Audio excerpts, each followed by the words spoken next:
Well, here he is now. Morning, Doug. Morning, Frank. Makeup on? Got your makeup on? No, you're doing that in a minute. Oh, I thought you'd done it already. Jeez, how much gear have you got? Kitchen sink, got the lot. He certainly has. So how do you make the feeders, Doug? Okay, so it's basically, it's 5mm square galv wire. I just cut them so that when I bend them, and I only bend them in my fingers into a circle, I get the size I want. But you've got to make sure that that edge there and that edge there isn't prickly, because otherwise it cut your line. This is basically just lead sheet. It's double thickness bent over with a bit of 30-pound line. No, I've just put a little bead on there and a swivel or one of those beads. Right. And that's all there is to them. They take about 7 or 8 minutes to make. That's all. Yeah. And they're free. And you like to use the feeder with a running hook, don't you? I do, like yeah. a running sinker setup. Yeah, just one hook, and this runs down to a split shot about 60mm from the hook. Right. And that's all I have on mine. I know you're different, but yeah, well, I prefer the other style, which is commonly referred to as a helicopter rig, which is where the feeder basically acts like the sinker would in a paternoster rig, and the hook slides above it. And I'll put diagrams of both of those into the video here.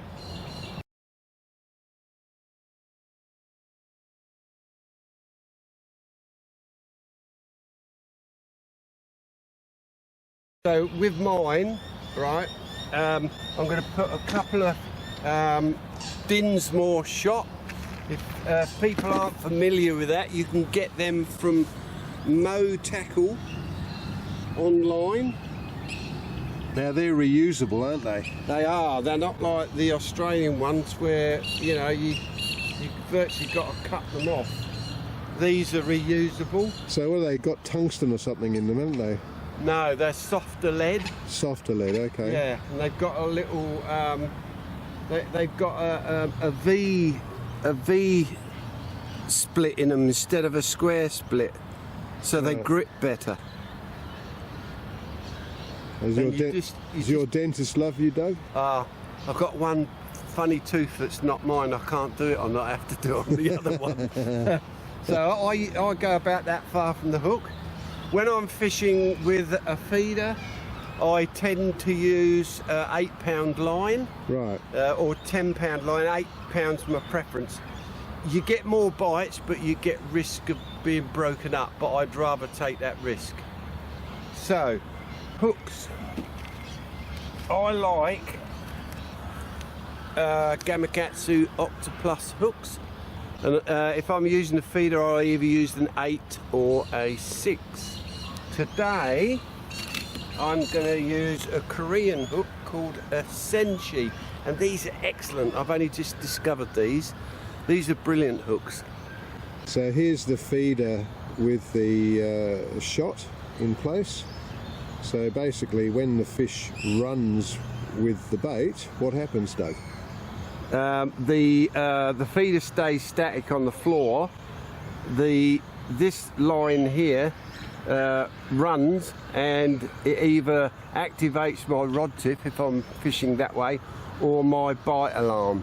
Right, we'll talk about them in a sec. So there's virtually there's no resistance at all. Yeah. So it's just a bead on a swivel, that's all. Yeah. Right. And two split shot. Okay. So here's the feeder and hook ready to go. Doug's going to bait it up and then pack the feeder. Okay, so on this rig today, I'm going to use worms, because we're in the winter.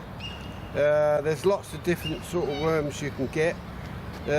These are called night crawlers. Right, this one's a bit tired, he needs a good rest. You can use tiger worms, you can use compost worms, which I use most of the time, or you can use creek and scrub worms, and the creek worms are the best.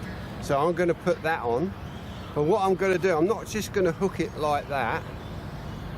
I'm going to hook it twice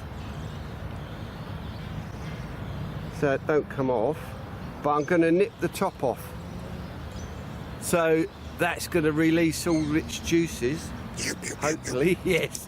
Do you want the other bit, Frank? No, thanks. And, I've had breakfast. Yeah, I'll put another one on actually, and then that'll attract the fish. So I'm going to have 2 on here. So, as my old mate George used to say, half a worm is better than a full worm. Yeah, so that's going to be it. Now, I need to put my ground bait in there. The ground bait is basically, it's just leftover bread that we don't eat at home, and I've got a couple of chooks, so I put about 1/4 of chook feed in it and whiz it all up in a whizzer, and you get some stuff like this, right? You might think, just looking at that, it's dry, but it isn't. When you squeeze it, it comes out into a ball, and that's perfect like that. You don't want it any wetter. So when this feeder hits the water, all this feed just comes out. Some of it stays in the cage, and the fish come around, and the worm's 60 mil away from the feed. So theoretically, it shouldn't be a problem. So this is how I do it. So I'll get it like that, and I'll just fill the feeder up like that, and which is its casting weight as well as the lead. And what you must do, you can't spray this all over the lake. You've got to cast in the same place all the time. You build up a feed, in come the fish. At this place it's 10:32 apparently. Historically, yeah. So that is so simple, such a simple rig. Anybody can do that. Yeah. Yeah, and it's so sensitive. So I'm going to cast this out now. I'm going to do a backhand cast, not that I'd normally do that, but I've got a big tree in the way, and Frank's in the way. So I'm going to go, and I'm going to cast exactly the same way every time, so it goes in the same place.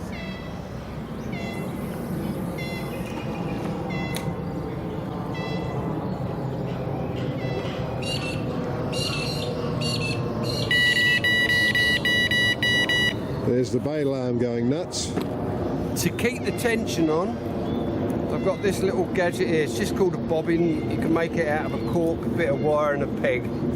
Okay? That keeps tension on the line. It has to be this side of the alarm. If you do it the other side, it won't work. So don't trip over it. No, don't trip over it. So I'm now fishing. So tell us a couple of things, Doug. Firstly, why the long rod? The long rod, it's because I'm English and we all use long rods over there. That one's probably 3.5 metres, 3.6 Right, metres. the reason that I'm asking is because if you go to any freshwater situation in Australia, you see people generally using shorter rods. Yeah. And probably not with feeders. They're probably only fishing with sinkers. Yeah. I've always been used to it. That's how they fish in England. You got more control with a longer rod, and if it's the correct rod for the purpose, you'll find it's how would you say? It's fine at the top, and then as the fish loads up the rod, it gets stronger and stronger towards the butt. Right. So depending on the size of the fish, you've got less chance of it controlling you. Yeah, sure. Now the other thing, of course, is the fact that you got your rod tip really low to the water. And another observation of mine is that when people fish, perhaps who don't know as much about it as others, they tend to have their rod up at a 45-degree angle in a single rod holder. Yeah. So, I mean, you'll catch fish like that, but you probably won't. I do it sometimes like that. Yes. Yeah. But is this about wind resistance? Yeah, it's about wind resistance. It's about keeping as much line as I can in the water, so the waves don't affect it. You can also get an indication, because the line's so shallow in the water like that. If there's fish about, they will swim into the line, and you'll get beep, beep, beep. And what do you call that? A line bite. A line bite. A line bite, and it'll tell you when there's stuff about. If you've got your rod up high, and I do fish like that, and it comes down at an angle, you don't get as many line bites. No. Yeah, and when you've done it for a while, you know what a line bite is and what a proper bite is. Exactly. Yeah. Right. Okay. So, and this is habit, really. Yes. Frank. Yes. Yeah. All right, let's talk about a bait alarm. Now, I've got a couple of bait alarms or bait indicators or bite alarms, whatever you want to call them. And if you buy them from the UK, they're a fairly expensive item, but you found them a little bit cheaper, Doug. Yeah, I get them from Wish. Wish? Yeah, which is Chinese. Yeah. But yeah, you can pick up one of those for sort of $10 each. Yeah. And they're okay. They last you a couple of years. $10 when it goes wrong, throw it away. So can you just give us a little false indication of what will happen when a fish takes the bait? So fish comes up, big carp, 20-pound carp. Of course. All yum yum like this. So he comes up, he starts messing about with the bait, picks it up, goes off, and then because there's no resistance, the bobbin goes up like that, so it's audible and visual, and then I strike. I don't strike too hard, I lift into it. I don't whack it, because I've only got 8-pound line on. Right. And so that's how it works, like that. Okay, and these other things that you've got stuck in the bank here, Yeah. what do you call them? They're just homemade bank sticks. Bank sticks. Yeah. Right. Yeah, they're just made out of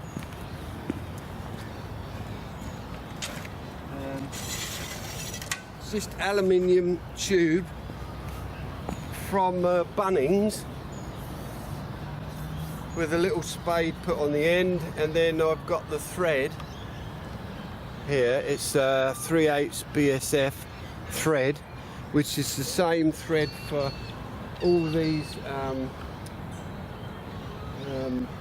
well, like the end of the landing net, yeah. and Yeah. you know, the whatever you call them. Yeah. Okay, so here I've got 2 bank sticks which I got from BCF. They're pretty standard. They coincidentally have the 3/8 thread, and there's one with a bite alarm threaded into the end of it.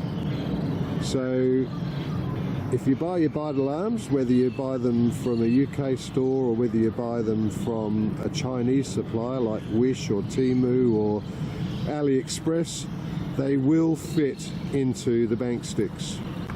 If they don't fit, you can actually get adapters, or of course if you're handy with the tools, you can make them.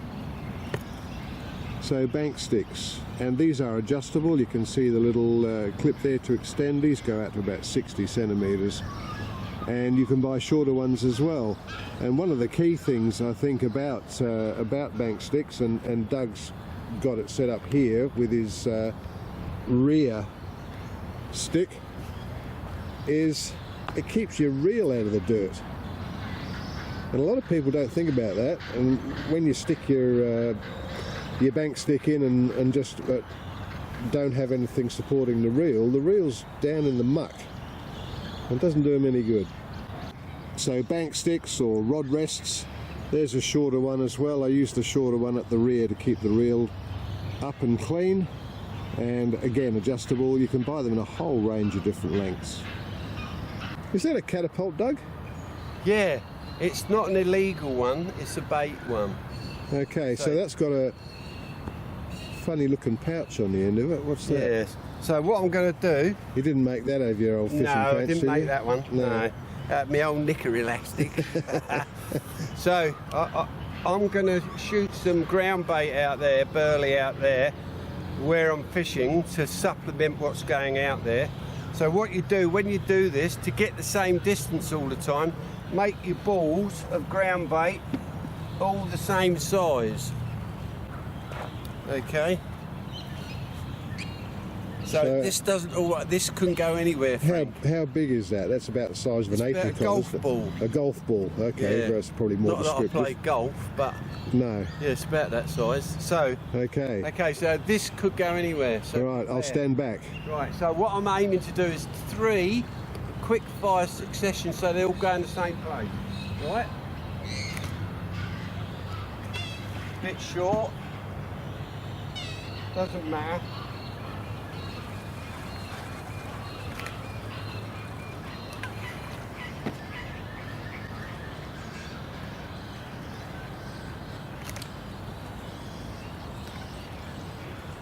So I've got all my ground bait roughly around my feeder now. And how often would you repeat that?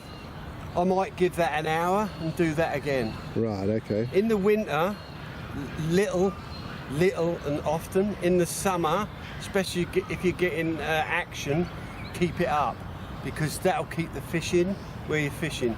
If you're sort of in the summer, if you're slacking off on it, the fish will go somewhere else, especially if there's a lot of people fishing. But in the winter, don't overdo it, just to do it a bit. So I'll probably do 3 of those, maybe an hour, hour and a half, might do another couple. Right. But no more. Yeah. And the other catapult? That one is more for sweet corn. Right, and So I see that's got a little cup. and it drains as well. Yeah.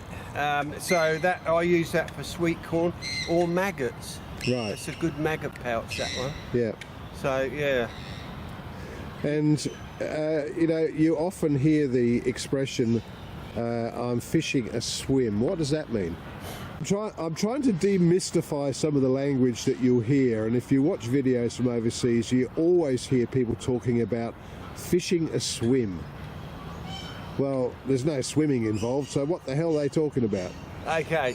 So Frank and I have come down here this morning. Normally, this would be my swim. This is my area. So the area that you fish is the swim. Is the swim. Right. Yeah. So my swim goes out past the trees out there and straight in front of me, because I don't want to interfere with Frank, who normally fishes that swim there. So I suppose the word swim is just because that's what the fish do, hopefully, in your area. Well, hopefully they do, otherwise they're dead, Doug. Yeah, that's right. So that's, yeah, if you know, I don't want to go on about match fishing and that, but No. They put numbers and stuff up, and you have a designated 10-metre section Called a peg. Called a peg. Yeah. But out there is your swim. Right, okay. Yeah. Right, so you've talked about feeding the swim, which is basically what you've just done. So now it's a matter of waiting for some action. Yeah, 10:32, Frank. 10:32. And the time now is 8:29. I'll be home having a coffee by Yeah, 10:32, I'll Doug. be sitting here lonely. All right, well, look, thanks for explaining that. So what people will have seen from this video, just to recap, is you rigging up your feeder, packing the feeder, casting it out into the water, and then using ground bait to feed the swim. In the same place. Yes, all in the same place, and that's important, isn't it? Yeah, and if you know the water like we do here, I know that over there's quite a good spot. If you came here and you didn't know, you may just cast straight out and hope for the best. Yeah. But once you build up a bit of history, you know where to put your stuff. Exactly, and I think one of the purposes of this video is to explain to people that if you just walk down to any body of water, put on a sinker and heave it out, then it really is a bit of a prayer job, you know, that a fish is going to come along and find your bait. What we're trying to show you here is ways of maximising your opportunities to actually catch a fish. So let's hope that people have got something out of that, how to use the feeder. Several different styles of feeder, but all the same principle. One last comment, Frank. My old mate George always said this. who's George? George Walker was a bit of a doyen of freshwater angling in Australia. He died about 25 years And ago. he wrote a book. He wrote a book.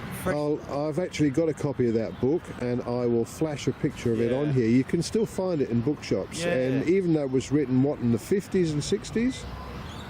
It was actually, no, it was in the very early 90s, about 91.